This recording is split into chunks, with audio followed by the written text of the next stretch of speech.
you doing, Carlton? I'm doing well. Awesome. Carlton, let me get right to the point.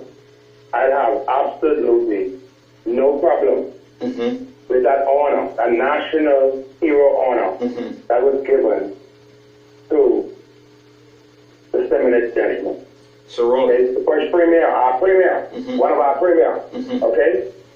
All right? Sir Roland Seminole, okay? And I'm a black Bahamian. I don't really too like the PLC or the SNM. Now, let me tell you why I say that. This is what I'm sick and tired of. For us playing this racist game. We are all human beings. And yes, Carlton, it hurt my soul to hear you say, and I agree with you. So for us as a nation to move forward, upward and onward together, those same Bahamians who majority of Bahamians will claim did us wrong, we're going to have to forgive them. Those same people who done use Mr. Smith, who done Amos Jr. Miller wrong, who did the PLC wrong, who did the F&M wrong, who did the Bahamian people wrong, we're going to have to forgive one another. I'm sick and tired that the intellectual, the so-called spiritual and religious and educated among us have not really, in my humble 48 years on this earth, give credit to America that they deserve. They're imperfect, but let me tell you something. I need the world to hear this. From 1983 to this present day, I seek employment in the tourist industry. And every dollar I came home with was American.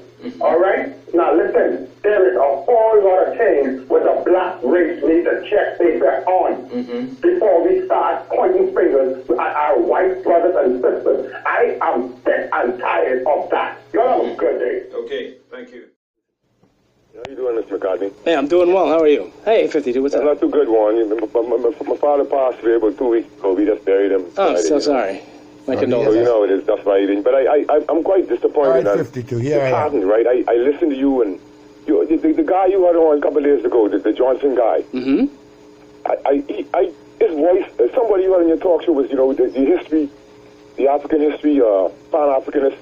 His voice sounded to me like somebody I was listening to, and I just couldn't bring up the name, but I called Carlton a bit earlier, right? And touched on some parliamentary investment into systems, and then I touched on the Sir Roland. I didn't comment on Sir Roland in itself. I'm not going to be consumed by that, but I just gave a brief lesson of some hidden agendas against the black seed and just eugenics in general, right? And I mentioned some books, you know, The American Dilemma, The Rising Tide of Color Against White World Supremacy, and Dr. Eugene Fish, and some other stuff I mentioned. And there's a guy called subsequently.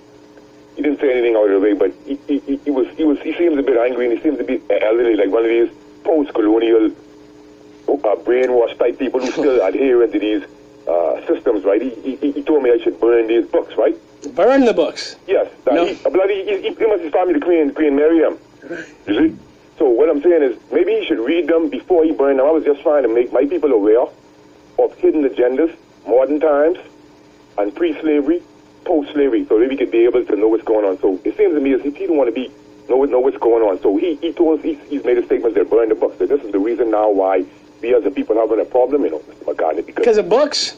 Yeah, burn them. No, what I'm saying is, I'm not even going to dwell on it. I'm saying now, we as a people, every time someone called a talk show, in fact, even as Dr. Oman Johnson was on, right, and the guy who I said is familiar with his voice, right, the Black History teacher, right? Yeah. People had a problem with that, and I heard you mention it this morning, and you have to understand why. It was the same reason why I called. Now, why is it that I should burn a book? Why should he suggest I burn books if he hasn't read them? Listen to me. Okay. You don't burn books. You read them. All right. Now, Mr. McCartney, not cutting you off. The Bible itself, right, is a history of many books incorporated into one, right? Yeah. So why is it that the Bible is stories and quotes and quotations of books much older than the Bible have made them into mix? Abraham came from Ur. His family, Muslim. Ur is Babylon, which is Iraq today. So we all are diversified. We all are miscegenated. Yes. So, of course, and listen to me, Mr. McCartney, we are black Jews. I'm glad you touched the topic on the Jews. This is why I called. Now, you have to understand about the Jewish people. They always have their memorabilia and their celebrations yearly, right? Right. All right, and they talk about the Holocaust. Nobody is saying nothing to them, right? No. And nobody is telling them forgive this and forgive that. But the minute the black man started to talk about, I only was merely mentioning the reason why the Caucasoids are able to succeed over us, is because they have hidden our history. They don't never want us to know why. This is what it was all about. And this gentleman who called, who had a problem with me speaking about eugenics and eugenicists, he's ignorant, and I'm going to call him that for what it is.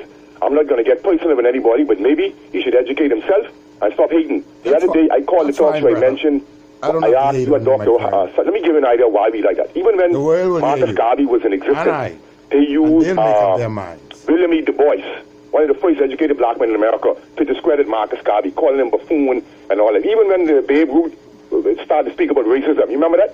They use another black person to discredit him. The same thing Muhammad Ali. Anybody who speaks out, they always get someone to discredit us. We know the history of eugenics. I merely mentioned sterilization laws and things that existed. These people have switched today to a Planned Parenthood and Planned Parenthood within all the inner city youths in America. The Planned Parenthood is responsible for more abortions than anything else. That's the biggest genocide of the black race. I got you. Okay. All right. There was a study, 17,000 abortions, 15,000 something were black. These are documented. But why is it that we always find a way to fight that? Maybe he was a house slave. I don't think that anyone would still be allowed. Well, you can decide. What's the problem, Mr. McCarthy? You decide. Some people will have a problem with anything. I think. You continue to believe that the Creator does not see and the Creator does not hear, my friend. Your books, all I have to do is go on my knees. You got a problem with Dumar Johnson, you don't go on my knees. That's about it. You know what I mean? And have faith. You can't have hope in the Most High. Seriously, when people say don't talk not books, bro. I'll talk to who I feel like talking to. Good afternoon. Welcome to the Revolution. Yeah. The last caller actually made the point of the first caller. Mm-hmm. It's the atrocity that has transpired, that is transpiring, and will always transpire. As long as humanity exists, we're going to have good and evil. Right. The question is for the Bahamas, not who's responsible or why. That's not the question. The question is what will you and I do to make it better? And only one way to make it better is called forgiveness. Right. I don't care what book you read. Furthermore, some of them books you have read need to be burned in the fire, like they burned some black people. But because they burned black people, did wrong to white people too. So what will we say? As house slave, I created the industry I make a living from. I created it. Okay, not the F&M, not the PLP, not politics, not the church. One human being has done this.